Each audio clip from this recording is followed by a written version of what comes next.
Nous sommes en train de continuer notre étude sur le travail que Dieu fait dans nos vies pour nous changer puis pour nous amener comme Jésus.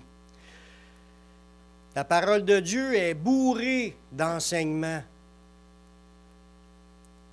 pleine d'enseignements pour nous conduire dans la sainteté, puis nous conduire à l'image de Jésus. C'est ça que ça nous dit dans le chant qu'on vient de chanter. On est transformé de gloire en gloire par l'Esprit pour arriver à être comme Jésus. Pour être transformé par l'Esprit, il faut que l'Esprit fasse un travail en nous. Ça veut dire qu'on était quelqu'un là, qui fonctionne d'une certaine manière, puis une fois que tu es transformé, on fonctionne différemment. On est différent. On ne peut pas penser que quand on devient chrétien, qu'on va rester pareil. Parce que quand on est devenu chrétien, on regrettait notre vie et on voulait changer. En théorie, on était supposé. Si tu es repentant, ça veut dire que tu étais prêt à faire demi-tour. Tu voulais changer de vie. Tu voulais t'en sortir. Tu avais besoin de l'aide de Dieu pour t'en sortir. Puis il est prêt à le faire. Dieu, c'est son plan. Il a décidé de choisir les plus pires dans le monde pour tirer sa gloire de cela. Vous sentiez-vous comme des plus pires avant de venir au Seigneur? Pas tout le temps. Des fois, on se pensait bien bon. On se pensait bien capable avant de venir au Seigneur. Mais quand on est arrivé, la journée qu'on s'est repenti, là, on réalisait nos péchés, comment est-ce qu'on était perdu, puis qu'on s'en allait dans les temps de feu, puis on avait besoin d'un sauveur. C'est ça qui fait qu'on va vivre une réelle repentance, un réel changement, que l'Esprit Saint va rentrer dans notre vie pour nous changer. Est-ce qu'il y en a qui aspirent encore à changer? Je suis sûr que les femmes aspirent que les maris changent. Puis le contraire aussi. On aspire tous que les autres changent pour que ça soit plus facile. Mais veut pas, on a tous à changer. Puis pour changer, il faut qu'il y ait des prises de conscience qui soient prises. Autant quand j'ai accepté Jésus, il fallait que j'aie une prise de conscience de mon état de perdition.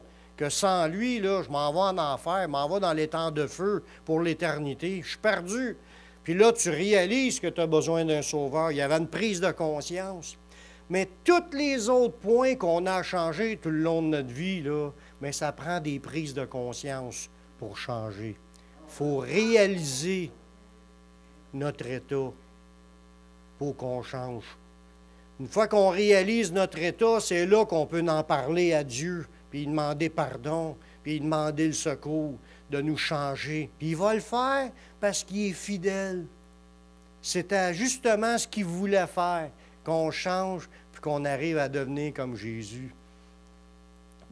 Mais les points, des fois, on ne dit pas toujours, oui, on devrait dire Amen, mais des fois, on va dire ouch des choses qui doivent être changées. Parce que ça fait mal. Il y a des choses, des fois, on aime des choses, puis on s'en rend même pas compte. Puis on est pris dans des choses qu'on aime, puis on a de la misère à lâcher. Dieu nous les demande, Dieu nous demande, il nous le montre, on a une prise de conscience, mais on a de la misère. Puis là, il faut laisser aller, il faut y remettre les choses qu'il nous demande. Il faut y dire, oui, Seigneur, prends tout, Seigneur, fais le changement que tu veux, puis c'est de même que tu vas grandir. Prendre conscience, puis d'y demander de l'aide. Puis là, le processus se fait. Si quelqu'un ne veut pas changer, il ne changera pas. Tout, c'est comme si Dieu, il ne force pas personne. Il ne nous a pas forcés. Y a-t-il quelqu'un qui s'est senti forcé d'accepter Jésus? C'était une proposition qu'il nous fait. Il nous appelle. Viens. Là, on répond à l'appel. Seigneur, oui, on coupe, on jette dans ses bras. C'est nous qui va à lui. Mais tout le reste, le changement, c'est la même affaire. Il faut y demander. Il est déjà prêt, mais il ne force pas personne. Il met de la pression. Des fois, il serre la vis pour que c'est pour notre bien. Comme ça nous dit dans la parole, le Père châtie son Fils pour son bien. Une fois qu'on a subi la correction et qu'on a compris, merci Seigneur, ça a fait mal sur le coup, mais après ça, ta vie a changé. C'est comme un petit... Des fois, on a besoin d'une petite poussée pour changer. On veut-tu encore changer? On veut-tu voir dans la parole de Dieu les choses qui sont déjà révélées comme étant des choses qu'on doit changer? Parce qu'on peut être un peuple qui regarde, mais qui ne veut pas voir, puis qui ne veut pas entendre, de peur qu'il nous guérisse, puis qu'on change. C'est comme le peuple d'Israël, il était rendu de même, puis les prophètes l'ont dit, il ne voulait plus changer. Mais nous, il faut toujours avoir un cœur sensible à dire, oui, Seigneur, tu m'as parlé, puis je vais avancer. Le point qu'on va regarder aujourd'hui, on va parler d'un état de cœur que Dieu veut changer. Comme j'ai dit, les études antérieures, on est en train d'étudier sur les états de cœur qui sont démontrés dans la Bible. La Bible parle d'état de cœur, puis je suis sûr et certain que si c'est là, c'est parce que Dieu voulait qu'on prenne conscience de ces sujets-là. Puis, pour nous changer, pour qu'on évite ce qui pourrait être écrit autour, des fois, il y a des corrections, des fois, il y a des punitions pour des états. La question qu'on devra se poser, quel est l'état de notre cœur aujourd'hui? Moi, je le sais que mon cœur était bien disposé à la repentance quand j'ai accepté Jésus. Là, 37 ans, là, 38 ans cette année, là, au mois de novembre, j'étais bien disposé d'accepter le Seigneur quand je l'ai accepté. Est-ce que je suis encore aujourd'hui disposé de vouloir changer? C'est ça qu'il faut se poser comme question, parce qu'on l'a vu la semaine passée, nous sommes les gardiens de notre cœur. Tout changement va dépendre de notre état de cœur. On veut-tu changer? On devrait toujours se poser la question. Tous les jours, je suis encore en bonne disposition pour écouter la voix de Dieu. Être prête à dire, parle, Seigneur, ton serviteur écoute. Si on est dans cet état-là, on est dans l'état de recevoir. Mais si on est, oh non, moi je me cache, je veux vivre mes affaires de péché, puis on ne veut pas lâcher rien, là, c'est sûr qu'on n'est pas dans une disposition pour recevoir. Un chrétien devrait être toujours à l'écoute de ce qui se passe dans son cœur. Parce que notre cœur, il change. Notre état de cœur change. Nos dispositions de cœur, notre volonté change. Depuis qu'on est chrétien, là, si ça fait 30 ans que vous êtes chrétien, il y a des journées que vous ne filiez pas pantoute à vouloir changer quoi que ce soit. Puis peut-être que vous aimiez tellement des choses qui déplaisaient à Dieu, puis vous n'en rendiez pas compte, puis vous avez pataugé dans des péchés qui déplaisaient à Dieu, attristé le Saint-Esprit, puis ça dure longtemps. Des fois, il y a des choses qui se répètent, puis ça se répète plusieurs fois, puis on ne passe pas à travers pour avoir la victoire. Puis il y a d'autres fois, on est tout oui, puis oui Seigneur, puis remplis-nous de ton Saint-Esprit, pardonne nos péchés, change nos vies. Il faut toujours vérifier si notre cœur il est encore bouillant pour le travail de Dieu, être à l'écoute de Dieu. Pour Dieu, lui, il ne change pas.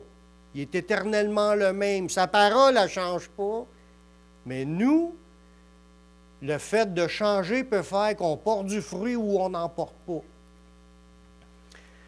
Dieu nous a laissé à tous la liberté de choisir quel chemin nous voulons choisir.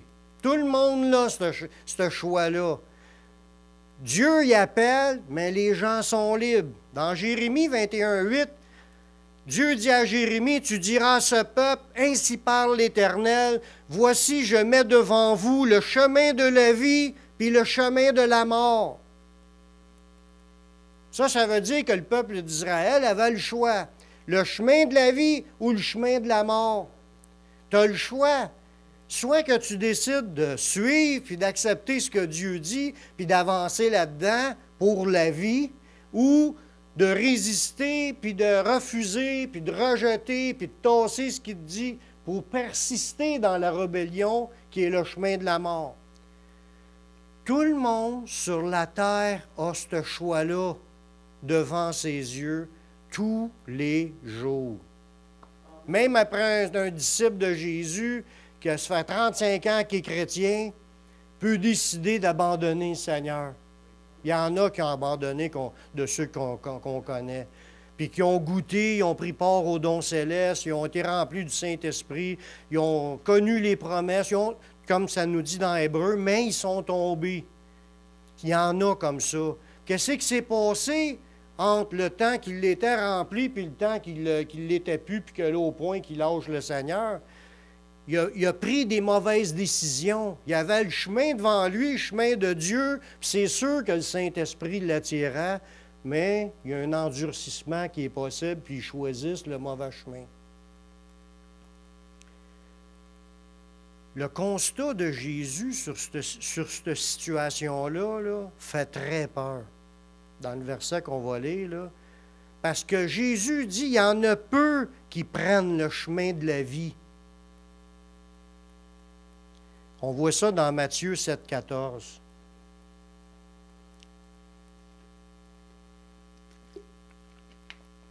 Il y en a peu qui prennent le chemin de la vie. Il dit, le chemin de la vie est devant toi, puis le chemin de la mort. Puis Jésus a dit, il y en a peu qui prennent le chemin de la vie. Il nous dit ça dans la parabole de la porte étroite, puis le chemin large et spacieux qui mène à la perdition. Mais le verset 14, il dit, étroite est la porte, resserrez le chemin qui mène à la vie, puis il y en a peu qui les trouvent. Très peu de personnes choisissent le chemin qui mène à la vie. Pourtant, Dieu l'a mis à tout le monde, ce chemin-là. La Bible est distribuée à travers le monde. C'est le livre qui a été le plus traduit. Puis en plus, sur Internet, tout est là, dans plein de sites, il y a plein de Bibles. On pourrait connaître la parole de Dieu, mais le monde, on dirait que beaucoup de gens, c'est pas moi qui l'invente, ça, c'est Jésus qui le dit, il y en a peu qui les trouvent. Il fallait que tu trouves la porte, puis il fallait que tu trouves le chemin resserré. Le chemin resserré, c'est sa parole. Tout est expliqué, c'est quoi faire pour marcher en étroite relation avec le Seigneur. Quand on parle du mot resserré là-dedans, là, ça parle du mot resserré dans le grec, là, c'est resserré, pressé, être affligé, exposé à des tribulations, malheureux, persécuté. C'est tous des mots qu'on aurait pu mettre pour remplacer resserré. Le chemin de Jésus qui mène à la vie n'est pas facile. Il est dur, c'est des combats, des luttes, des problèmes, des difficultés, un chemin même de malheur. Jésus, c'est un homme de douleur habitué à la souffrance. Son chemin, prendre sa croix, c'était un chemin de souffrance, puis il demande à nous de prendre notre croix. Puis il nous demande d'avancer dans ce chemin-là qui n'est pas facile. Dans les explications du dictionnaire biblique, il dit « pressé comme des grappes ». C'est ça qui sera le sens du mot « resserré ». Un chemin resserré qui mène à la vie, puis il y en a peu qui le trouvent, mais c'est un chemin qui te presse comme une grappe de raisin que tu écrases pour sortir le jus. Oppressé, un chemin rétréci, un chemin étroit, contracté. Puis la métaphore de ça, c'est affligé, troublé, persécuté, tourmenté, accablé. C'est tous des synonymes du mot du chemin qui mène à la vie. C'est pas un chemin facile. Puis il ne peut qu'il rentre dedans. Puis, gloire à Dieu, on a accepté ce chemin-là, puis on veut marcher dedans. Merci Seigneur. En choisissant le mal, il y avait plein de gens là, qui étaient autour de Jésus dans cette période-là. Puis Jésus est en train de leur dire, mais il y en a peu qui trouvent le chemin qui mène à la vie. Il est en train de dire à tout le monde, vous êtes tous sur le mauvais chemin. C'est ça qu'il est en train de dire. Jésus n'était pas gêné. Mais le fait de dire la vérité, c'était pas facile pour Jésus. Il est en continuel combats avec les gens, des combats de doctrine, des combats que le monde refusait ce que Jésus disait. Alors, Jésus, là, il faisait du bien dans son chemin. Là. Yeshua, là, il faisait des miracles d'un bord puis de l'autre. Tout le long, faisait du bien, puis il guérissait tous ceux qui étaient sous l'empire du diable. Puis les gens le critiquaient, ils s'opposaient, puis ils l'insultaient. Même dans ce temps-là, pour le monde, là, le bien que Jésus faisait, il disait que c'était mal. Puis eux autres, le bien qu'eux autres voulaient faire, c'était du mal. C'était pas correct devant Dieu. Jésus leur disait que bien, il les traitait d'hypocrites, les traitait de toutes sortes d'affaires, parce que les gens, ils passent pour être des gens bien religieux, mais le monde font tout le contraire de ce que Dieu dit. Dans le contexte de quand il a dit ça, là, dans Matthieu 12, 32 à 34, Jésus, il venait de chasser un démon, puis les gens ils ont dit, c'est par le prince des démons qui chasse un démon. Ils ne voient pas le bien, ils voient le mal. C'est par Satan, le prince des démons, qui chasse les démons. Jésus dit, quiconque parlera mal contre le Fils de l'homme, ça va lui être pardonné. Mais quiconque parlera contre le Saint-Esprit, il lui sera pardonné ni dans ce siècle présent, ni dans le siècle à venir. Il est en train de remettre les pendules à l'heure. Là, vous êtes en train de dire que l'esprit qui est en Jésus, c'est à le diable. C'est un insulte, un outrage, pas juste à Jésus, au Saint-Esprit lui-même. Si tu insultes Jésus, Jésus est prêt à te pardonner, mais si tu insultes le Saint-Esprit, il n'y a pas de pardon possible. Tu es coupable d'un péché éternel. Puis eux autres, ils venaient de le faire. Là, Jésus, il essaye de leur expliquer, ou dites que l'arbre est bon puis son fruit est bon, ou dites que l'arbre est mauvais puis son fruit est mauvais. Mais regardez l'œuvre que j'ai faite, c'est une bonne œuvre que j'ai faite. Allez pas dire que je suis mauvais, c'est une bonne œuvre. Il essayait de leur faire comprendre. Car on connaît l'arbre par les fruits. Puis là, Jésus lui dit, race de vipères. Il traite le monde de race de vipères. Des vipères, c'est des serpents. Fait qu'il est en train de leur dire, race de serpents. Ça représente qui, le serpent? Fils du diable, des gens du diable, des envoyés du diable. Il dit, comment pourriez-vous dire de bonnes choses, méchants comme vous l'êtes? Les gens, ils n'étaient pas capables de dire que Jésus, c'était le Saint-Esprit. Pourquoi? Parce qu'il était méchant dans leur cœur. Le problème, ce que Jésus essaie d'expliquer, le problème que les gens ne sont pas capables de faire le bien, c'est parce que leur cœur est rempli de méchanceté. Là, il dit, Jésus qui le dit dans la même phrase, il dit, comment pourriez-vous dire de bonnes choses, méchants comme vous l'êtes? Car c'est de l'abondance du cœur que la bouche parle. Fait que si les gens disaient que le diable était dans Jésus, que l'esprit qui est en Jésus, c'est le diable, si le monde dit ça, c'est parce qu'ils sont remplis de méchanceté dans leur cœur. Il est là le problème. C'est ça qu'on est en train d'étudier, l'état du cœur. Puis là, Jésus les a traités de méchants. Le sujet qu'on regarde aujourd'hui, c'est les cœurs méchants. On va voir que Dieu en a parlé dans plusieurs passages de la méchanceté qui est dans les cœurs. La Bible nous dit que le cœur de l'homme, il est tortueux et méchant. Dans Jérémie 17, 9. Le cœur est tortueux par-dessus tout et il est méchant. Qui peut le connaître? Le mot tortueux, là, c'est comme raboteux. C'est ça que ça veut dire dans l'hébreu. C'est comme un coteau. Tu as un chemin, tu as un champ que tu es en train de semer qui est bien droite, puis à un moment donné, il y a une pente, là. Ça, c'est un coteau. Mais il dit, le cœur de l'homme, là, il est comme un coteau où ça descend en pente raide. Tortueux, ça veut dire raboteux, ou il est comme avec des traces, comme si tu avais passé avec un tracteur, puis il y a des trous, il y a des traces de roues dans le champ. Mais il dit que le cœur de l'homme, il est comme ça. Puis ça veut dire qu'il est trompeur, il est sournois, il est insidieux, il est glissant, il est raide, accidenté ou montagneux. C'est que le cœur, il est méchant, il est raboteux, il est croche, il est creusé avec... C'est pas de la belle terre. Puis ça, c'est un constat que la Bible... C'est la Bible qui nous dit ça. Le cœur, il est tortueux par-dessus tout et il est méchant. Qui peut le connaître? Puis si on l'avoue, avant de venir à Jésus, on était tous comme cela. On a tous fait des méchancetés. Il n'y a personne qui pourra dire « Moi, je suis une très bonne personne ». On a tous fait des affaires. C'est juste, il faut être honnête pour l'avouer. Qui peut connaître le cœur, comme ça dit dans ce verset-là? L'homme, lui, il ne s'en aperçoit pas par lui-même. Souvent, les gens, ils se pensent justes, ils se pensent corrects.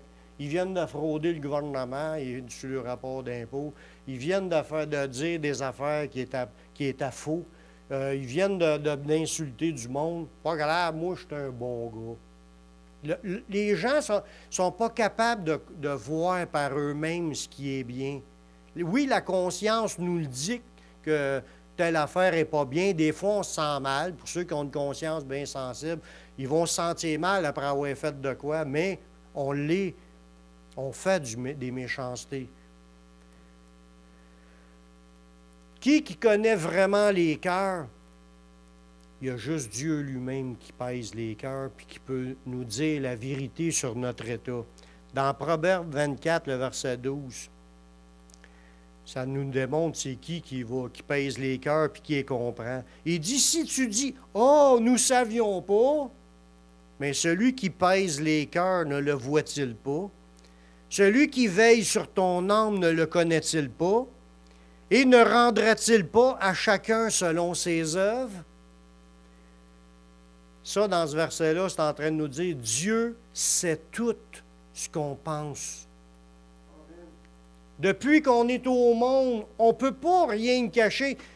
Il écoute les cœurs de tout le monde sur la planète. Depuis Adam et Ève, il connaît les cœurs même des animaux, puis il est capable de parler au cœur des animaux puis des oiseaux. Il l'a déjà fait, on l'a vu dans la parole. Mais l'homme, des fois, il se pense tout seul, puis il médite du mal, puis il pense que c'est pas grave. Ou qu'on va être devant TV en écoutant de la porno. Pas grave, personne ne m'a vu. Dieu voit tout. On ne peut pas y cacher rien. C'est le seul qui pèse les cœurs, que ça dit dans ce verset-là. Peser, là, ça veut dire qu'il va faire une évaluation. Dieu va faire une évaluation de tous les cœurs des gens, de tous les humains qui ont vécu sur cette planète. Dieu va faire une évaluation, puis il va rendre à chacun selon ses œuvres. Personne ne va pouvoir dire « Oh, je ne le savais pas ». C'est ça que ça dit au début. « Oh, on ne le savait pas ». Dieu, il est conscient de tout ce qui se passe dans nos cœurs. Un exemple de ça, comment Dieu juge les cœurs, puis comment Dieu a jugé les cœurs dans l'Ancien Testament. On en a un exemple dans Daniel, au chapitre 5, le verset 25 à 28. Il y avait le fils de Nebuchadnezzar, il s'appelait Belchazzar. Lui, il avait à sa disposition, parce que ça avait été déporté du temple, toutes les coupes, tous les ustensiles qui étaient dans le temple de Dieu s'étaient rendus à Babylone. Ça avait été emmené, quand les Juifs ont été emmenés en captivité à Babylone, tous les ustensiles en or, en airain, puis en bronze, puis je pense qu'il y en avait en argent, tout était ramassé, serré. Il avait mis ça dans le temple de leur faux Dieu, puis lui, il a fait un party, puis il a invité tout le monde, puis il s'est servi des coupes de Dieu pour s'enivrer dans le party avec les autres. Il voulait comme montrer, regarde, moi, j'en ai bien mieux que le Dieu d'Israël n'a pas pu les délivrer, puis on prend un coup avec les ustensiles qui étaient consacrés à Dieu. Lui, il ne savait pas, mais il y a quelqu'un qui le voyait faire. Qui? Dieu. Dieu le voyait faire, puis Dieu est en train d'évaluer son cœur. Il est en train de peser son cœur pour évaluer ce qu'il est en train de faire, puis lui dire que c'était pas correct. Puis comment est-ce que c'est arrivé? C'est qu'il y a une main qui a apparu. Pendant le party, il y a une main qui a apparu, puis il a écrit quelque chose sur le mur. Ils ont tous comme eu le visage allongé, puis les reins les ont relâchés. Ça veut dire qu'ils ont fait le besoin dans le culotte. C'est quelque chose, là. Si ça nous arriverait à nous autres aussi, on ne veut pas que ça arrive, là. On veut marcher. C'est bon. Là, ça nous dit, Daniel il a donné l'explication des mots qui étaient écrits, parce que le roi, là, il a dit, si quelqu'un est capable de lire ces écritures-là qui étaient écrites sur le mur, il dit, je vais le couvrir de richesses. Daniel, il a dit, garde tes richesses, mais moi, on va te le dire. Il a demandé à Dieu, puis Dieu lui a dit, voici l'écriture qui a été tracée. Comptez, comptez, pesez et divisez. Et voici l'explication de ces mots. Comptez, Dieu a compté ton règne, puis il a mis fin. Tu as été pesé, il dit, tu as été pesé dans la balance, puis tu as été trouvé léger. Mais il dit, divisé, ton royaume sera divisé, puis donné aux Mèdes et aux Perses. Puis ça nous dit que là, il a couvert d'or Daniel, puis ça nous dit qu'il s'est fait tuer, il s'est fait assassiner direct là, je pense que c'est la même journée. Mais le point qu'on veut en venir dans ça, comment est-ce que je disais, celui qui sonde les cœurs, qui pèse les cœurs, c'est Dieu. Puis lui, il dit que ce gars-là, il a été pesé. Puis qu'est-ce qu'il a fait? Dieu a trouvé ça. C'est léger. Tu vas tout perdre à cause que tu as agi légèrement. Mais l'idée, c'est que Dieu voit tout, sait tout, entend tout. On ne peut pas y cacher rien. Puis c'est lui qui nous regarde aller. Puis c'est lui qui nous pèse à tous les jours. Amen. Puis un jour, à la fin, bien, on va avoir à rendre compte de chaque parole. C'est ça que ça nous dit, même pour les chrétiens. Jésus a dit à ses disciples, tout ce que vous aurez dit dans les chambres va être prêché sous les toits. Je vous le dis à vous qui êtes mes amis. Fait qu'il ne faut pas penser qu'il se passe des affaires que personne ne sait. Un jour, tout le monde va tout savoir. Amen. Ouch! C'est plus ouch. Mais cela, cette évaluation-là, ce que je veux en venir, parce que là, on est en train d'étudier le changement des cœurs. On pense que notre cœur, ce n'est pas important, qu'est-ce qui se passe là. Mais Dieu, il évalue les cœurs, puis il évalue les cœurs de ses disciples, il évalue le cœur de ses enfants. Puis, là, on parle du sujet du cœur méchant, que ce gars-là, lui, Nebuchadnezzar, il a été évalué, puis Dieu l'a pesé, puis Dieu l'a jugé. Ça arrive-tu juste aux gens dans le monde, ces choses-là? Non. Ça arrive aussi aux chrétiens. Comment un chrétien peut-il être diagnostiqué par le Seigneur Jésus, puis que le diagnostic soit « tu as un cœur méchant ». Que Dieu parle à un chrétien, puis tu as un cœur méchant. Ça se peut-tu que, y a-tu des exemples dans la Bible que Dieu, Jésus, parle à un de ses disciples et dit « tu as un cœur méchant ». Pourquoi vous pensez que Dieu pourrait dire cela si ça serait écrit? On va en voir un ou deux exemples, mais pourquoi pensez-vous que Dieu donne ça dans la Bible, qu'il parle à un de ses serviteurs et qu'il le traite de méchant? C'est parce qu'il ne veut pas qu'on soit pris dans cet état-là, mais qu'on arrive au bout. Il veut nous avertir que c'est une possibilité qu'on soit jugé méchant par le Seigneur. Puis c'est important qu'on regarde notre vie, qu'on sonde notre cœur. Je suis un méchant, moi, devant Dieu? J'agis-tu en méchant? On va aller voir une petite histoire dans Matthieu, chapitre 18, le verset 23. À partir du verset 23. C'est une parabole que Jésus dit, mais il y a de quoi là à prendre comme information qui va nous... Je pense que Dieu veut nous parler dans tout cela.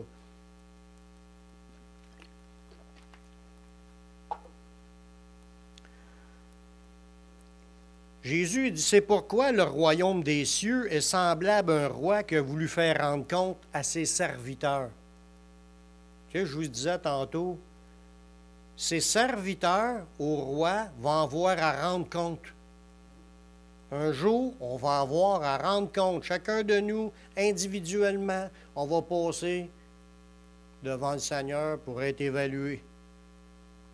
Quand il se met à compter, bien ça, c'est là, il parle de l'histoire de ce gars-là. Quand il s'est mis à compter, on lui amène un qui devait 10 000 talents. Comme qu'il n'avait pas de quoi payer, son maître ordonna qu'il fût vendu. Lui, sa femme, ses enfants et tout ce qu'il avait fait, et que la dette fut acquittée. Le gars était acquitté, là. Mais il fallait qu'il soit vendu, lui et sa femme. Là, c'était vraiment toute une grave punition là, qui était sur lui, là. Le serviteur se jetant à terre, il se prosterna devant lui, puis il lui dit, « Seigneur, aie patience envers moi, puis je te payerai tout. » Le gars, il était sincère, là, même s'il n'avait pas la capacité réellement de payer. Il voulait pas être livré, puis s'être jeté en prison, puis lui puis sa famille. Il dit, « Seigneur, je vais tout payer. » Puis là, il pleurait tout bien à ses pieds. Là, le maître, quand il l'a vu, ça l'a touché de voir le gars qui s'humilie. Il sait qu'il n'a pas les moyens de payer, mais il a accordé la grâce d'être pardonné, que sa dette lui soit remise. Ému de compassion, ça nous dit, le maître de ce serviteur le laissa aller, puis lui remit sa dette. C'est un peu comme nous, comme quand on était à Jésus pour demander pardon pour nos péchés. On n'était pas capable de payer notre dette. Mais on a supplié le Seigneur de nous pardonner, puis on a cru que le sang de Jésus était pour nous purifier. On était graciés de toute notre dette. Après qu'il fut sorti, ce serviteur rencontra des compagnons qui lui devaient, un compagnon qui devait 100 deniers. C'était rien comparé à la dette que lui venait de se faire remettre, c'était juste 100 deniers. Il le saisit, puis il l'étranglait en disant, « Paie ce que tu me dois. » Son compagnon, il dit, se jetant par terre, le suppliait en disant, « Aie patience envers moi, puis je te paierai. » Mais l'autre ne voulut pas, puis il alla le jeter en prison, jusqu'à ce qu'il ait payé ce qu'il devait. Ses compagnons, ayant vu ce qui s'était arrivé, furent profondément attristés, puis allèrent raconter au maître tout ce qui s'était passé. Alors le maître fait appeler ce serviteur, puis lui dit, « Méchant serviteur. » Ce gars-là, il avait été gracié. Il avait reçu la grâce de ne pas avoir à payer sa dette. Le maître était ému, touché, là, il était content même de le laisser libre, parce que le gars, il avait supplié, mais là, il le traite de méchant. Méchant serviteur, je t'avais remis en entier ta dette parce que tu m'avais supplié. Ne devais-tu pas aussi avoir pitié de ton compagnon, comme j'ai eu pitié de toi? Son maître, irrité, le livra au bourreau jusqu'à ce qu'il ait payé tout ce qu'il devait. Puis là, l'autre phrase qui est après, c'est ça qui nous fait... Il faut comprendre ce que Dieu nous dit, là. Il dit, « C'est ainsi que mon Père céleste vous traitera si chacun de vous ne pardonne à son frère de tout son cœur. » Voyez-vous ce qui est arrivé dans cette histoire-là? La personne avait été graciée. Elle avait reçu la grâce de plus de dette. Tu étais libéré, tu étais libre, la joie dans le cœur. Mais qu'est-ce que le maître, en fin de compte, s'attendait de ce serviteur-là? C'est qu'il fasse la même chose aux autres. Si un autre arrive et il doit de l'argent, bien, il faut que tu sois capable de pardonner aux autres aussi.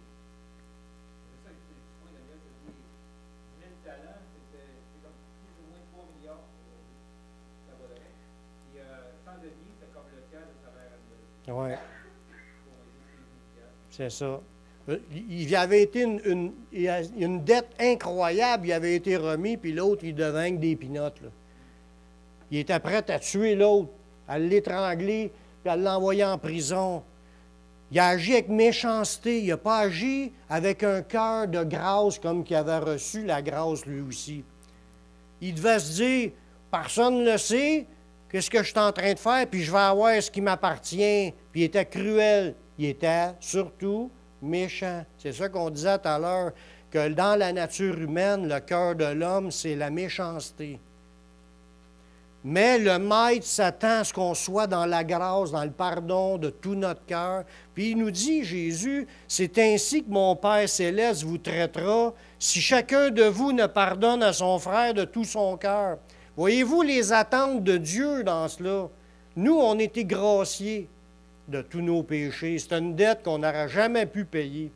Mais Dieu s'attend à ce qu'on pardonne à tout le monde. Puis c'est ça qui est être bon dans la vie. Si tu ne fais pas ça, tu vas être appelé un méchant par Dieu. Ce qui est beau dans l'histoire, c'est que Dieu prend des personnes méchantes, nous, mais des gens qui veulent être transformés, nous. Amen. Y a-t-il du monde ici qui est méchant, mais qui veulent être transformés? C'est nous. Dieu a choisi des personnes qui avaient des grosses dettes envers Dieu pour démontrer sa bonté. Il nous a remis notre dette. Puis là, il nous transforme pour qu'on devienne de bonnes personnes, pour qu'on soit même utilisé par Dieu pour faire du bien aux autres. C'est ça qui est le but de Dieu. Fait qu'il prend des personnes méchantes, des gens qui veulent être transformés, puis les utilise à devenir des fidèles et prudents serviteurs. C'est le but à atteindre. Alors, regardez dans Matthieu 24, à partir du verset 45.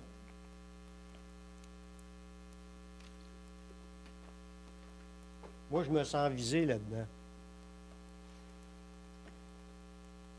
Jésus dit, « Quel est donc le serviteur fidèle et prudent? » Il a pris quelqu'un, il n'avait pas des fidèles et prudents avant que tu acceptes Jésus. Il a tout pris du monde méchant, tortueux, du monde qui servait, qui ne connaissait pas Dieu et qui désobéissait à Dieu. Et il nous a pris, puis il veut nous amener à être fidèles et prudents.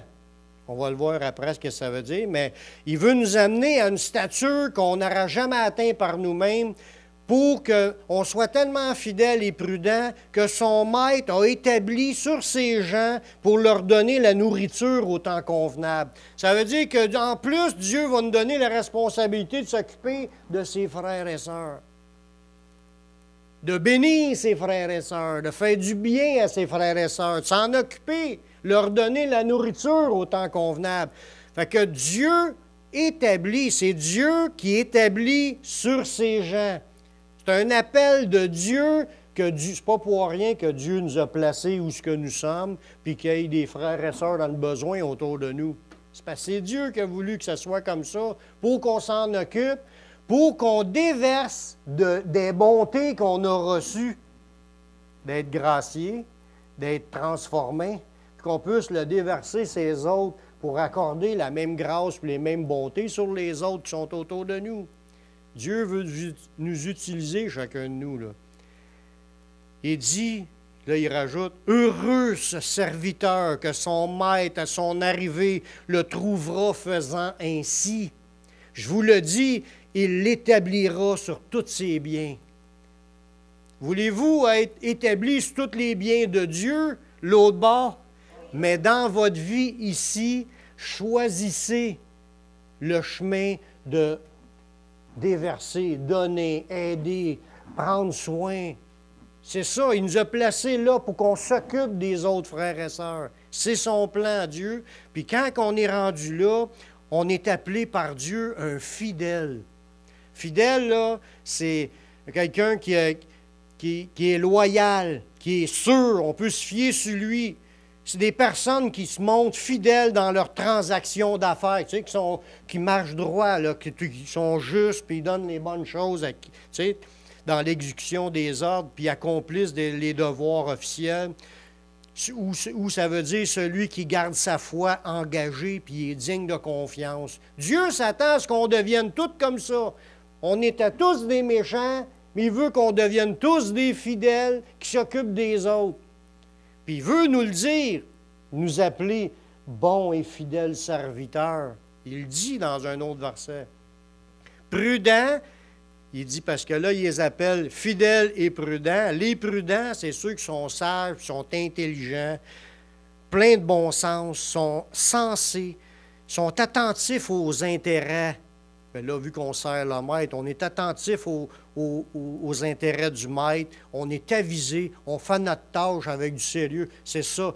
Dieu cherche des gens qui savent où ils s'en vont, puis qui font le service de Dieu avec une loyauté, puis une fidélité, puis être juste, etc. Puis il dit, heureux ce serviteur qui le maître à son arrivée le trouvera faisant ainsi. On ne peut pas y arriver par nous-mêmes là, dans cet état-là, mais on vit cela, puis on veut que Dieu nous appelle serviteurs fidèles et prudents. Ça ne vous fera pas un petit quelque chose de vous le faire dire? Jésus nous regarde aller, il sonde notre cœur, puis il nous voit nos œuvres qu'on fait, puis il nous appelle serviteurs fidèles et prudents. Puis il veut nous amener là. Puis ça le dit que c'est le maître qui les a établis sur ces gens. Ça veut dire que c'est le maître qui a le travail de nous changer, nous transformer, pour nous amener à être comme cela.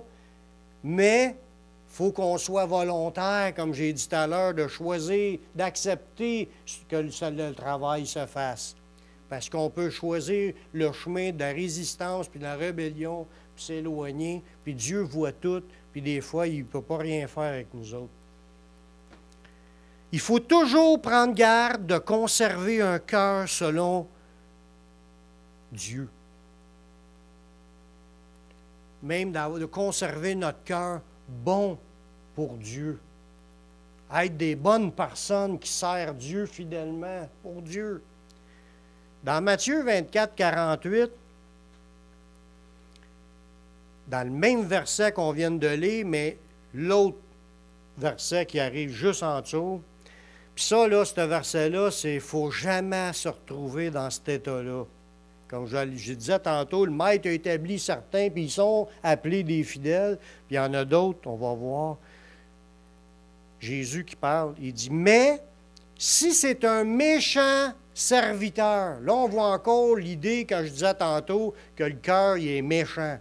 Mais il y a des personnes qui vont se faire appeler méchants par Jésus. Si c'est un méchant serviteur, puis il dit en lui-même, mon maître tarde à venir, puis il se met à battre ses compagnons. Au lieu de les aider, il se met à les battre, les dominer, les écraser, en profiter, les abuser. Parce qu'il y en a des pasteurs qui abusent de leur église, puis ils les siphonnent financièrement, puis tout le kit. Avec des menaces puis des condamnations ou n'importe quelle fausseté qui peut dire parce qu'ils ont le cœur tortueux eux-mêmes puis qu'ils veulent vivre du lait des brebis. Tu sais. Il y a des méchants serviteurs déclarés par Jésus. Il dit, si c'est un méchant serviteur qui dit en lui-même, mon maître, il tarde à venir, puis il se met à battre ses compagnons, puis il mange et boit avec les ivrognes, ça veut dire c'est le gars de party, puis de la débauche, puis veux-tu en v'là. Mais il dit, le maître de ce serviteur viendra le jour où s'il s'en attend pas, puis à l'heure qu'il ne connaît pas, puis il le mettra en pièces, puis il lui donnera sa part avec les hypocrites. C'est là qu'il y aura des pleurs, puis des grincements dedans. Voyez-vous, là, tu as les deux scénarios d'un gens qui ont été placés par Dieu. Tu as ceux qui sont fidèles et prudents, puis tu as ceux qui tournent puis deviennent méchants dans leur rôle. Pourtant, ce n'était pas le plan de Dieu qu'ils deviennent méchants, puis ils avaient été placés par Dieu, mais dans leur rôle, ils ont pris des mauvais choix, ils ont été attirés par des convoitises, peu importe, je ne sais pas ce qui se passe dans tous les cœurs, mais il est devenu méchant. Puis c'est un gars qui aimait le party, puis la débauche, puis il battait les serviteurs au lieu d'en prendre soin. Mais il va être jeté dehors, puis il ne rentrera pas dans la vie éternelle. C'est ça que ça dit dans ce passage-là. Oui, on est sauvé par la foi pour rentrer dans le chemin, mais le chemin resserré, puis tu as le chemin large et spacieux qui mène à la perdition. Voyez-vous, il y en a juste deux. Le chemin resserré, c'est un chemin de fidèles prudents, de ceux qui marchent par la foi, puis ça va mal, c'est dur, mais ils persévèrent, puis ils se sanctifient. C'est le chemin de Jésus. Jésus, il dévoile le secret pour garder un bon cœur, pour rester dans ceux qui sont sur le bon bord. Dans Luc 6, 45.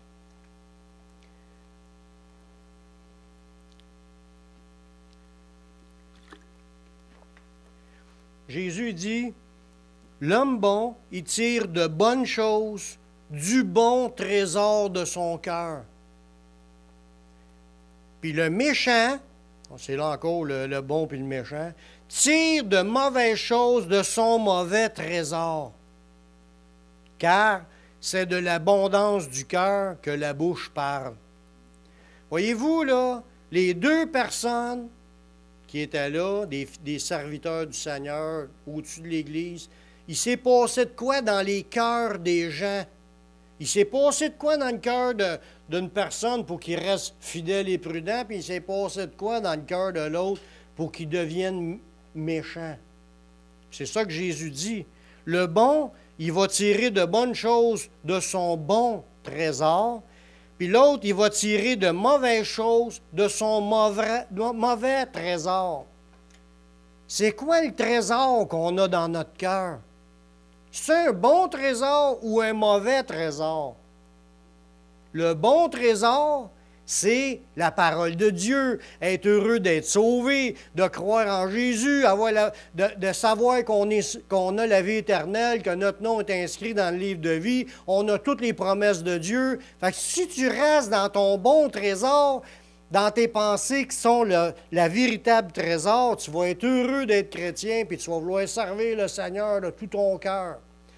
Celui qui tourne mal puis qui devient méchant, c'est parce que dans son cœur, il n'est plus dans un bon trésor. Il est rendu dans un mauvais trésor. Son trésor, c'est peut-être de convoiter, d'avoir plus d'argent, se vouloir se livrer dans les passions de ce monde, les péchés, les désobéissances, vouloir profiter, peut-être qu'il veut de la gloire, peut-être qu'il veut du prestige, peut-être qu'il veut l'argent. Le mauvais trésor va entraîner les gens dans les mauvaises voies, puis qu'ils vont finir à l'envers, puis ils débarquent du chemin, puis ils vont se faire rejeter. Tout, ça dépend tout comment est-ce qu'on trouve notre vie chrétienne. Est-ce qu'on trouve que c'est super bénissant, qu'on est heureux de connaître Dieu, qu'on aime le Seigneur, on croit en sa parole, on veut marcher d'une manière qui lui plaît, on veut qu'il vienne faire l'œuvre. Pour nous autres, là, c'est-tu notre trésor? Sais-tu ce qu'il y a de plus précieux dans ce monde? Si oui, on va se maintenir les pensées là-dedans, on va garder nos cœurs et nos pensées en Jésus, puis on en veut plus. Puis notre vie va être changée. Il va nous dire quelque chose, on va dire « Oui, Seigneur, prends tout, je te la donne, puis je vais avancer. » Tant que tu vas rester dans le bon trésor, qui est Dieu et sa parole, tu vas marcher dans ce qui est juste. Puis il faut que tu rejettes aussi ce qui n'est pas bon. Mais si tu poursuis des mauvaises voies, des mauvaises pensées, laisses rentrer des affaires que tu ne devrais pas dans tes yeux, dans tes oreilles, c'est sûr que tu vas te faire appeler méchant. Voyez-vous? Un jour, je finis avec ce dernier verset-là, Dieu va récompenser ceux qui seront reconnus par Dieu comme ayant été fidèles. C'est ça qui est important. Faut pas... Dieu va appeler des gens puis il va leur dire que ce sont des fidèles. On voit ça dans Matthieu 25, mettons le verset 22 et 23. C'est la parabole que le maître avait donné des talents à ses serviteurs, 5 à un, 2 à l'autre, puis 1 au troisième. Mais celui qui n'avait eu 5, puis celui qui n'avait eu 2, il avait multiplié par leur engagement, par leur fidélité. Ils ont multiplié ce que Dieu leur avait donné. Puis Dieu, il était fier. Il dit, ceux qui avaient reçu 2 talents, il s'approcha aussi, puis il dit, Seigneur, tu m'as remis 2 talents, voici, j'en ai gagné 2 autres. Son maître lui dit, c'est bien, bon et fidèle serviteur. Tu as été fidèle en peu de choses, je te confierai beaucoup. Entre dans la joie de ton maître. C'était la même réponse que celui qui était rendu à 10, la même réponse à celui qui était rendu à 4. Ce n'est pas la quantité qu'on va se rendre qui compte, c'est ton cœur. Dans quoi tu as appliqué ton cœur, ta vie, tes énergies dans ce monde? T'as-tu servi le Seigneur? Et t'as-tu trouvé fidèle? C'est important. Puis il est encore temps, là, si on réalise qu'on est en train de prendre une pente, là, puis on est en train de dégringoler, de se retremper dans les choses de Dieu, puis de dire, moi, là, je prends des décisions, je veille sur mon cœur, je m'aperçois que là, je commence à laisser rentrer des affaires que Dieu ne veut pas. Je décide de tasser ça. Je veux être appelé fidèle. Je veux qu'au jour où je vais me présenter devant Dieu, qu'il me dise, viens, bon et fidèle serviteur, rentre dans la joie de ton maître. Ça va-tu être spécial, cette journée-là? Contrairement à l'autre que lui, celui qui n'avait un, puis qui l'a enterré, ça dit, il s'est fait traiter de paresseux, puis on va le voir un peu plus tard. C'est une analyse des gens. Puis ça, s'ils ont mis ça dans la parole, c'est parce que Dieu voulait qu'on prenne conscience de cela, pour qu'on s'évalue avant d'arriver là. Parce que quand on va être rendu là, il va être rendu trop tard d'y penser. J'aurais dû écouter, il est trop tard. C'est là aujourd'hui qu'il faut écouter, puis de rajuster nos vies, puis demander au Seigneur de venir nous changer, puis il va le faire. Amen.